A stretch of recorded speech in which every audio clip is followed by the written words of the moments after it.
ये दुनिया की जो रेस है ना, जिसमें हम एक दूसरे से आगे निकलने की कोशिश में अल्लाह के बनाए हुए कानून को समझे बग़ैर भी आगे जब बढ़ते हैं ना, तो बड़ा नुकसान होता है।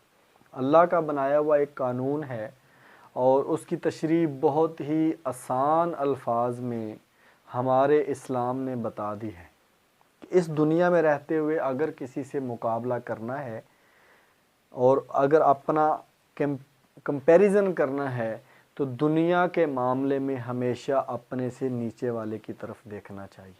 अगर मेरे हाथ दोनों सलामत हैं तो मुझे किसी उस बंदे की तरफ देख के इबरत पकड़नी चाहिए और अल्लाह का शुक्र अदा करना चाहिए जिसका एक हाथ डैमेज है या मफलूज है या दोनों हाथ नहीं हैं, कटे हुए हैं।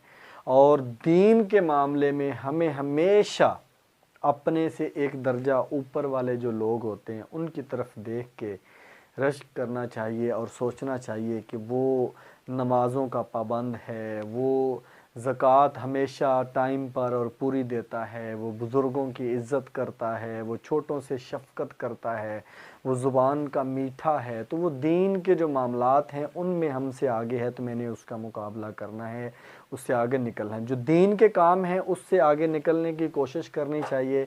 और दुनिया के माल को देख के कि उसके पास गाड़ी आ गई है तो मेरे पास गाड़ी क्यों नहीं आई, आप इस वजह से इसी बात पे आप अपने भाई को कोस रहे हो, अपने बेटे को कोस रहे हो, बेटा बाप को कोस रहा हो कि आपने सब कुछ ज़ाया कर दिया। वो देखिए उन्होंने गाड़ी बना ली, आपके पास गाड़ी नहीं, आपने क्या किया, सब कुछ ज़ाया कर दिया। तो इन चीज़ों से जब तक हम नहीं निकलेंगे कभी भी हम इस दुनिया में रहते हुए पुरसकून ज़िंदगी नहीं गुजार सकते। इस दुनिया में रहते हुए हम कोशिश करते हैं कि हम जन्नत हासिल करेंगे, जन्नत में जाएंगे, इंशाअल्लाह जाएंगे अच्छे अमाल करने के बाद। लेकिन इस दुनिया में जब तक हम हैं तो इस दुनिया को एक खूबसूरत जन्नत क्यों नहीं बना सकते। अभी जो ख़ासकर मैं उन वालदैन से मुखातिब हूँ जो अपने बच्चों को कंपेयर करते हैं, जो अपने बच्चों के नंबर कम आने पर उनको दूसरे बच्चों के ताने देते हैं, वो तुम्हारे चाचू का बेटा है, वो तुम्हारे ताए का बेटा है, वो तुम्हारी खाला का बेटा है, वो तुम्हारी मामी की बेटी है, वो तुम्हारी फुप्पो की बेटी है, उसने इतने नंबर ले लिए हैं, वो इंजीनियरिंग में दाखिला ले लिया उसने, वो डॉक्टरी में दाखिला हो गया, वो इधर चला गया, वो आप पीछे क्यों रह गए। उनको कंपैरिजन जब आप करके पेश करते हैं तो ये एक मायूस कुन सूरत हाल नस्ल के लिए बनेगी। अगर इस कंपैरिजन से हम बाहर ना निकले तो आने वाले चंद सालों में ये बात याद रखिएगा कि यही औलाद आपको बड़े होके ज़रूर कंपेयर करेगी कि फ़लाँ के अब्बू के पास तो 4 घर हैं, आपके पास एक भी अपना घर नहीं है, आज भी आप किराए पे रहते हैं। इन चीज़ों से बचने के लिए कंपैरिजन नहीं कीजिए। बच्चों के नंबर अगर कम आए हैं तो उसी से इक्तफ़ा कीजिए, उनको मौका दीजिए, उनको दोबारा से ट्राई करने का कहिए या उनके लिए कोई और राह मुतय्यन उनको करने का मौका दीजिए। जब आप इस तरह से करेंगे, एक फ्रैंक तरीके से उनको स्पेस दे के साथ लेकर चलेंगे तो बहुत ज़्यादा आसानी होगी। अदरवाइज़ बगावत का जो अंसर है वो ज़्यादा फैलेगा। फिर जो नौजवान तबका है मैं उनसे मुखातिब हूँ कि वो भी अपने आप को थोड़ा देखें कि वो जब घर से बाहर होते हैं ना, वो अपने दोस्तों से जब मिलते हैं तो वो बड़े ही इखलाक से मिलते हैं, बड़े प्यार से मिलते हैं, बड़े मीठी मीठी बातें करते हैं और बड़े लबो लहजे को इस तरह से बना के बनावटी अंदाज में भी excuse me, thank you, welcome, पता नहीं मुंह को टेढ़ा मेढ़ा करके बड़े ज़बरदस्त अंदाज में एक दूसरे से मिलते हैं और अपने आप को बड़ा शाइस्ता लहजा, बा किरदार, बा इखलाक, एजुकेटेड और सिविलाइज्ड और वेल मैनर्ड, पता नहीं कौन कौन से लफ्ज़ हैं और बड़ा अपने आप को साबित करते हैं। लेकिन वही नौजवान जो आज का नौजवान है वो जब घर में दाखिल होता है वो अपने वालिद से बदतमीज़ी करता है, वो अपनी वालदा से बदतमीज़ी करता है, वो अपने घर में मौजूद बड़ों से बदतमीज़ी से पेश आता है और वो भूल जाता है कि बाहर तो बड़ा बाइखलाक था, बड़ा बाकिरदार बना हुआ था, बड़ा अंकल आंटी चाचू मामू कह के मुखातिब था, जी जी करके मुखातिब था और घर में आते ही किताबें उधर फेंकी, बैग उधर फेंका और फिर तू कौन और मैं कौन। और फिर वो घर से बाहर जा रहा है, किसी से पूछ के नहीं जा रहा। आजकल के नौजवानों में ये एक बहुत बुरी आदत डेवलप होती जा रही है। इसके ऊपर गौर करने की ज़रूरत है, इसको सीधा करने की ज़रूरत है नौजवानों की। जब आप घर से बाहर जाते हैं तो इजाज़त तलब करके जाया करें। कुछ नौजवान हैं वो बता कर जाते हैं कि मैं इधर जा रहा हूँ। बता कर जाने में और इजाज़त लेकर जाने में ही ज़मीन आसमान का फ़र्क है। और जो बता कर ही नहीं जाते, और यह पूछना तो बड़ी दूर की बात, बता कर भी नहीं जाते, वो किस लेवल पर खड़े होंगे वो ज़रा सोचें। मिसाल के तौर पे आपने जाना है किसी ग्राउंड में मैच खेलने के लिए, तो आप अपने घर में मौजूद बड़ों से इजाज़त तलब करेंगे कि मैंने फ़लाँ ग्राउंड में एक मैच है वहाँ खेलने जाना, चला जाऊँ। ये है इजाज़त तलब करना। या फिर आप दूसरी स्टेज जो है, जो आप जाते हुए सिर्फ ये बता कर जा रहे हैं कि मैं फ़लाँ ग्राउंड में मैच खेलने जा रहा हूँ, सिर्फ आप इन्फॉर्म करके जा रहे हैं, इजाज़त तलब नहीं कर रहे। तीसरी स्टेज जो है वो ये है कि आप बताते कुछ नहीं है, बिल्कुल बस पूछ लेंगे तो मैं आ रहा हूँ, अगर किधर जा रहे हो ये नहीं बताना मैं किधर जा, बस मैं आया, मैं आ रहा हूँ। ये तीसरी स्टेज है। तो ये बहुत ही ऐसी चीज़ें हैं जो रोज़मर्रा की ज़िंदगी में हो रही हैं और हम इनको इग्नोर करते हैं। इनसे हम जो हैं बिल्कुल इन चीज़ों को समझते हैं कि ये छोटी छोटी चीज़ें हैं, इनके सीधा करने की ज़रूरत नहीं है, इनसे इंसान की ज़िंदगी में फ़र्क नहीं पड़ता, कुछ नहीं होता जी, खैर है जी, कुछ नहीं होता, खैर है जी, करते करते करते करते एक ऐसा वक्त आ जाता है कि फिर इंसान सोचता है कि ये मैंने क्या कर लिया। और जब सोचता है इस स्टेज पे आके, उस वक्त फिर इनको ना सीधा किया जा सकता है, ना इनसे बाहर आया जा सकता है। सिर्फ डिप्रेशन, स्ट्रेस और परेशानी के अलावा कुछ भी हाथ नहीं आता। तो मैं आप लोगों से दुआ गो हूँ, ख़ासकर नौजवान तबके से, क्योंकि पाकिस्तान इस वक्त दुनिया का तकरीबन दूसरे नंबर पे मुल्क है जिसके अंदर यूथ पॉपुलेशन जो है, यंग पॉपुलेशन जो है वो ज़्यादा है। तो इतनी 60% तकरीबन हमारे पास यूथ की जो है वो पॉपुलेशन है। तो ये यंग पॉपुलेशन, यही हमारा सरमाया है, यही हमारा फ्यूचर है। तो इसको ज़्यादा बाकिरदार, बाअखलाक और बेहतर से बेहतर अंदाज में अपने आप को पेश करने की ज़रूरत है। फिर दूसरी बात और आखिरी बात जो आज के इस सेशन की, इस वीडियो की है, वो ये कि देखिए कि अगर किसी भी फोरम से, किसी भी जगह से कोई बात हम सुनते हैं, जब हमारा जहन कोई चीज़ रिसीव करता है तो एक जहन का एक कुदरती अमल है कि जहन कोई अल्फाज सुनता है तो वो सुनने के बाद फौरी तौर पे माइक्रो सेकंड्स के अंदर उसे प्रोसेस करता है। प्रोसेस करने के बाद फिर वो उसको आगे इम्प्लीमेंट करता है। और उस प्रोसेस में से एक प्रोसेस ये भी है कि जब वो बात सुनता है हमारा जहन, तो फौरी तौर पे वो अपने इल्म और अपनी इस्तात के मुताबिक हमें अंदाज़ा लगा के बताता है कि ये बात सही है या गलत है। लेकिन ये इस प्रोसेस को हमने इतना बिगाड़ दिया है, इतने बिगाड़ चुके हैं कि जब ये जहन हमारा कोई भी बात कैच करता है तो सबसे पहले तो हम ये देखते हैं कि बात करने वाला शख्स कौन है। ये बहुत बुरी आदत हमने बना ली। हम ये नहीं देखते कि वो बात क्या कर रहा है, वो जो बात बता रहा है वो मेरी ज़ात के लिए, मेरी सोसाइटी के लिए, या मेरे ख़ानदान के लिए, या मेरे इस मुल्क के लिए अच्छी है या नहीं, वो ये नहीं देखते। वो ये देख बात कौन कर रहा है। जब पहले नंबर पे अपने माइंड को हमने उसका एक एंगल, उसका एक जाविया ही गलत दे दिया कि बात कौन कर रहा है, जिसके बारे अगर मिसाल के तौर पे एक बंदा ऐसा बात बता रहा है, बहुत अच्छी और कीमती बात है, वो अहादीस की रोशनी में होते हुए बात है, वो अहादीस के और कुरान के साए के नीचे चलती चलती एक बात है, बहुत कमाल की एक बात है, लेकिन हमने उस बात को इग्नोर सिर्फ इस वजह से कर दिया, खुडे लाइन इस वजह से लगा दिया कि हमारे जहन में कोई खलश थी, हमारे जहन में कुछ ऐसा स्केच था उस शख्सियत के लिए, उस बंदे के लिए कि जो बात कर रहा था हम उसको बुरा समझते थे, हम उसे कमतर समझते थे, हम उसे निकम्मा एवे से समझते थे, उसके मामलात हमारे साथ जो चल रहे थे वो शायद हमें अच्छे नहीं लगते थे, या हमें वो किसी भी तरह से उसके बारे में बदगुमानी का हम शिकार हो चुके थे। तो वो बंदा अगर हमारे जहन में उसकी तस्वीर बुरी बन चुकी है, या हमारे जहन में वो किसी भी तरह से आके इंटरनल या एक्सटर्नल फैक्टर्स की वजह से उस बंदे को हमने कहीं ना कहीं रिजेक्शन लिस्ट में डाला हुआ है, तो उसकी बात को हम भी सुनेंगे नहीं, रिजेक्ट करेंगे उसके ऊपर, बल्कि बड़े उल्टे तरीके से रिएक्ट करेंगे, मजाक करेंगे, उसको जो है ना वो समझ लें कि बहुत ही गलत अंदाज में ले लेंगे।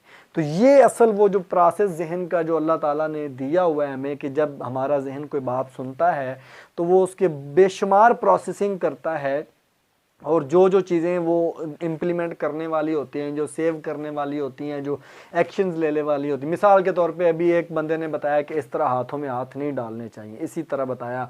तो जब आपने सुना, आपने आपके जहन ने प्रोसेस, फिर आप आधे घंटे बाद अगर आप कहीं पे बैठे हैं और आपने ऐसे किया तो आप फौरी तौर पे ऐसे करने की कोशिश करेंगे। वो आपका जहन आपको प्रोसेस में डाल रहा है कि आपने ये बात सुनी थी, इस तरह नहीं करना, ये बुरी बात होती है, इस तरह करना। एक एग्जाम्पल दे रहा हूँ आपको, आपने ऐसे करना है।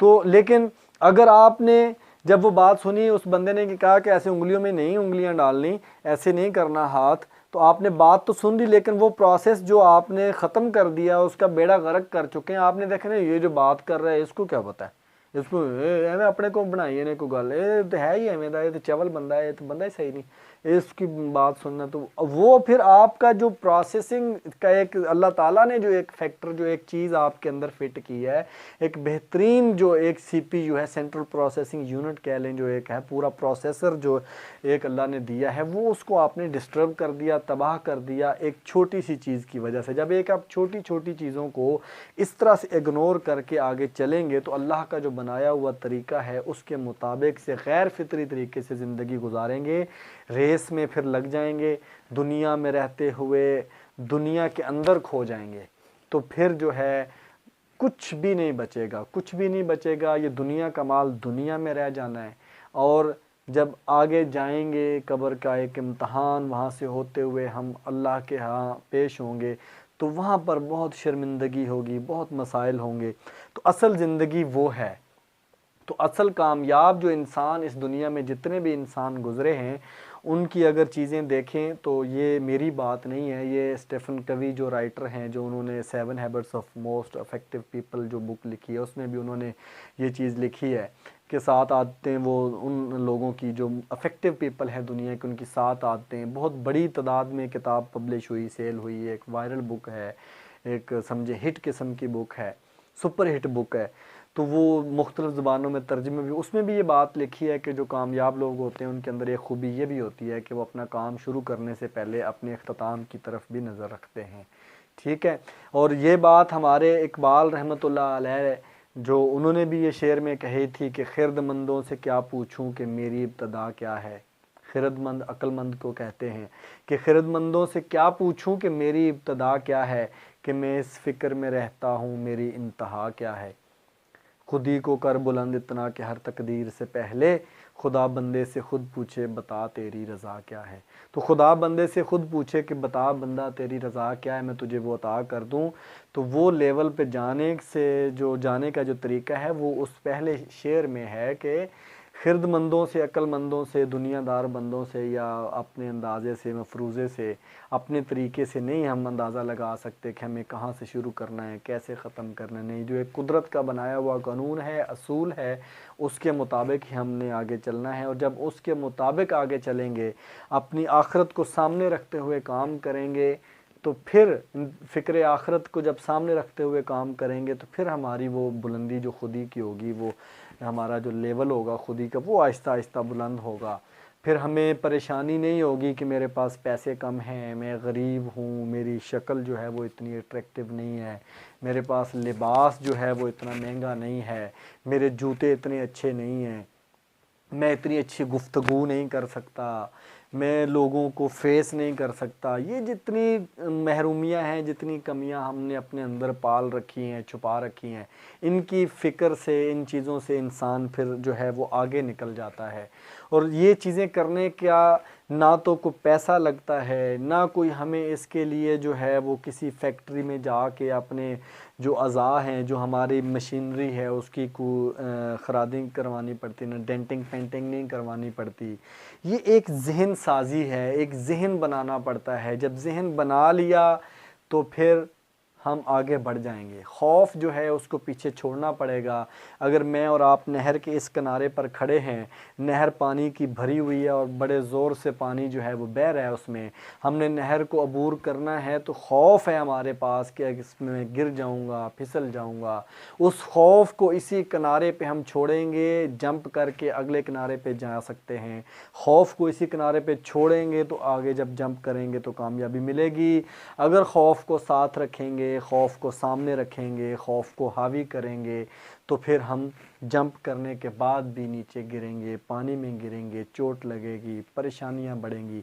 और ये सारी चीज़ें जो इधर लेफ़्ट राइट से दुनियादारी की सारी चीज़ें की एग्जांपल्स दे के बताने का मकसद सिर्फ यही है, इस दुनिया में रहते हुए आप अपने असूलों को अगर हमने डेवलप करना है तो कुदरत के बनाए हुए असूलों के मुताबिक डेवलप करना है। फिर देखिए कि ज़िंदगी कितनी आसान हो जाती है। आसानियाँ बांटने का नाम ज़िंदगी है। फिर देखिए कितना सुकून आता है। फिर देखिए ज़िंदगी में कितने रंग आते हैं। आपकी जेब में पैसा नहीं होगा लेकिन आप पुरसुकून होंगे। ऐसे लोगों को जानता हूँ जो लखपति हैं, जानता हूँ, बिल्कुल मैं ये बात ज़िम्मेदारी से कह रहा हूँ। ऐसे लोगों को जानता हूँ कि जिनके पास पैसा बहुत है लेकिन सुकून उनके चेहरे से नज़र नहीं आता। वैसे रातों को सुकून आना तो बड़ी दूर की बात है। ऐसे लोगों को भी जानता हूँ अल्हम्दुलिल्लाह। ऐसे लोगों के साथ भी दोस्ती ताल्लुक़ है कि उनके पास पैसा तो दूर दूर तक नामो निशान नहीं होता। उनके पास अगर एक हफ़्ते का क्या, एक दिन का भी कोई साजो सामान है ना, तो दूसरे दिन का उनको पता नहीं होता कि वो उसका इंतज़ाम कर पाएंगे कि नहीं कर पाएंगे। लेकिन उनके चेहरे इतने मुतमिन होते हैं, इतना चेहरा पुरसुकून होता है कि उनके चेहरे की तरफ देख के भी सुकून मिलता है कि यार कितना पुरसुकून इंसान है, कितना कूल एंड काम इंसान है, कितना ठंडे मिजाज का बंदा है, कितना अच्छे अखलाक का बंदा है। वो इन चीज़ों के बावजूद वो इन सारी चीज़ों से मावरा हो जाता है। वो सारी चीज़ें उसके लिए नीचे रह जाती हैं। जो फ़िक्र आखिरत में डूबा हुआ इंसान है वो अशरफुल मखलूक़ात होने का हक़ अदा करता है। जो फ़िक्र आखिरत में डूबा हुआ इंसान होता है वो अल्लाह का नायब होने का हक़ अदा करता है। जो फ़िक्र आखिरत में डूबा हुआ इंसान है वो दूसरे इंसानों की खातिर अपने आप को कुर्बान करने वाला होता है। और वही कामयाबी है जो ये इस लाइन पर चलते हैं। बाकी ज़िंदगी है, ये गुज़र जानी है। 10 साल, 20 साल, 30 साल, 50 साल, कितने साल और जीना है या ज़िंदगी बाकी है, ये ना आप जान सकते हैं ना मैं जान सकता हूँ। हर वक्त हमें जो है मौत के लिए तैयार रहना चाहिए। अगर इस वक्त ये वीडियो बनाते हुए, बात करते हुए, सुनते हुए, आप सुनते हुए, इस वक्त क्या अगर हमारे सामने मौत का फरिश्ता आ जाए तो क्या हम तैयार हैं अपने अल्लाह के सामने पेश होने के लिए? क्या कुछ हमने ऐसा कर लिया है इस दुनिया में रहते हुए कि जो हम जाके अपने अमाल नामों में दिखा सकें कि अल्लाह जी देखें मैंने ये कुछ किया है, मैंने अपनी कोशिश की है, मैंने अपनी इस्तात के मुताबिक कोशिश की है? क्या हमारे पास कुछ है दिखाने के लिए कि जब क़यामत के दिन एक ऐसा मंज़र होगा, सारी दुनिया वहाँ पर होगी और वहाँ पे अमालनामे खुलेंगे और एक चीज़ें सामने आएंगी जहाँ पे माँ जो है वो अपने बेटे को नहीं पहचानेगी, बाप नहीं पहचानेगा, भाई भाई को नहीं पहचानेगा। आज बहनें अपनी जान निछावर करती हैं भाइयों पे, वो नहीं पहचान रही होंगी। आज दोस्त आपको अपनी बैठक से उठने नहीं देता, आज वो आपको कुछ खिलाए पिलाए बगैर नहीं जाने देता, वो अपनी गाड़ियाँ बेच के आपके ऊपर लगा देता है, वो आपके ऊपर अपने बिजनेसेस कुर्बान कर देता है। उस दिन वो भी आपको नहीं पहचानेगा। उस दिन सिर्फ आपकी अपनी ज़ात होगी। तो क्या उस चीज़ के लिए आप तैयार हैं? क्या उस चीज़ के लिए हम तैयार हैं कि आज अगर हमारी मौत वाक़ई हो जाती है, जो बरहक है, किसी वक्त भी हो सकती है, तो किसी भी सूरत में, कलाम की सूरत में, तहरीर की सूरत में, अपने हाथ की सूरत में, किसी भी तरह से, क्या इस दुनिया में जितनी ज़िंदगी हमने अभी गुजारी है, क्या कुछ हमने ऐसा किया है, कुछ ऐसा हमने किया है कि हम अपने अल्लाह के सामने जब जाएं, इतनी मजमे के सामने, तो हम फ़ख्र के साथ, चलो ना भी सही लेकिन कम अज़ कम मुतमिन वाले सेटिस्फैक्ट्री लेवल पे भी क्या हम आ सकते हैं कि हमें माफ़ी मिल सकती है? ख़ुद एहतिसाबी कीजिए, ठीक है। और फिर देखिए, फिर जब ख़ुद एहतिसाबी करने के बाद आप अपनी ज़िंदगी के असूल सेट करेंगे, उसमें हलाल हराम की तमीज़ करने की कोशिश करेंगे, फिर उसके बाद जब ज़िंदगी गुजारेंगे तो फिर वो ज़िंदगी में रहते हुए जो रेस एक अभी इस दुनिया में रहते हुए लगी हुई है कि हमने एक दूसरे से आगे निकलना है, आगे निकलना है। उसने मकान बना लिए हैं, मेरे रह गए हैं। उसने गाड़ी ले ली है, मेरी रह गई है। उसकी बड़ी गाड़ियाँ आ गई है, मेरी छोटी गाड़ी है। ये जो आपस में इस लेवल पे जो मुकाबला आ गया है ये ख़त्म हो जाएगा। और एक ही बात जो सामने आती है सारी गुफ्तगू के बाद, वो कि अगर ज़िंदगी में कुछ करना है तो वो फ़िक्र आखिरत को सामने रख के कीजिए, वो इंसानियत की फ़लाह को सामने रख के कीजिए। कभी भी किसी के सामने साबित करने के लिए मत कीजिए कि मैं ये काम इसलिए कर रहा हूँ कि उसको पता चल जाए कि ये काम हो सकता है, उसको फ़लाँ को मैंने ये साबित करना है कि ये काम हो सकता है। किसी के सामने साबित करने के लिए नहीं, अल्लाह के हजूर अपने आप को पेश करें कि अल्लाह आपको कबूल कर ले। अल्लाह के हजूर आप जब पेश हों तो आप कबूल हो जाएं, हम कबूल हो जाएं, तो फिर ज़िंदगी जो है वो आसानी होगी। Thank you very much.